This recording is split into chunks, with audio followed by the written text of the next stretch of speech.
Hello guys, কেমন আছেন আপনারা? এই জায়গাটা কোথায় বলুন তো?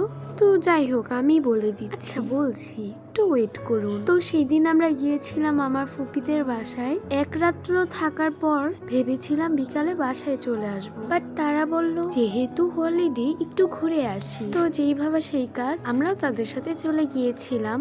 কি আপনারা এখনো ভাবছেন তো কোথায় যাচ্ছি? আরে দেখতে থাকুন না, তাহলেই বুঝতে পারবেন। তো আমরা তো গাড়িতে উঠে যাচ্ছিলাম। বাহিরের ভিউ গুলো কিন্তু আসলেই খুবই সুন্দর ছিল। তো বলতে বলতে সেই জায়গাটা চলেও এসেছি। যারা এই জায়গাটায় এসেছেন তারা তো অনেক আগেই বুঝে গিয়েছেন, আর যারা আসেননি তারা একটু ওয়েট করুন। তো আমরা যে জায়গাটায় গিয়েছিলাম ওখানে অনেক সুন্দর সুন্দর জায়গা ছিল ছবি তোলার জন্য, দ্যাট ইউ ক্যান সি।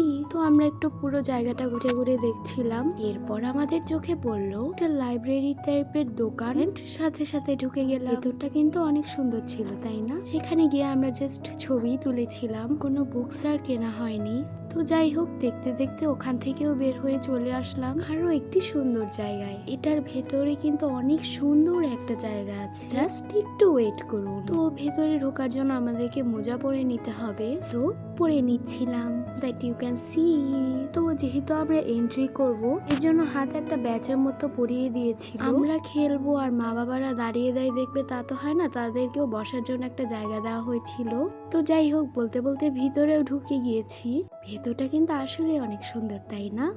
আমি আর আমার কাজিনরা মিলে তো অনেক মজা করছিলাম। তো এখানে এক পাশটা ছিল ছোটদের জন্য এন্ড আরেক পাশ ছিল বড়দের জন্য, যেখানে আমার ভাই অনেক মজা করছিল।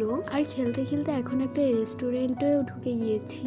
রেস্টুরেন্ট বলা যায় না, মানে এমন একটা জায়গা যেখানে অনেকগুলো রেস্টুরেন্ট আছে। তো সেখান থেকে অনেক কিছু খেয়ে এখন আমাদের যাত্রা হলো বাসায়। ও ওয়েট ওয়েট ওয়েট, ভুলেই তো গিয়েছি। তো আমরা গিয়েছিলাম শেফস টেবিলে। জায়গাটা যে কত সুন্দর তা তো আপনারা ভিডিও দেখেই বুঝে গিয়েছেন। তো ভিডিও আর বড় করছি না, বাই।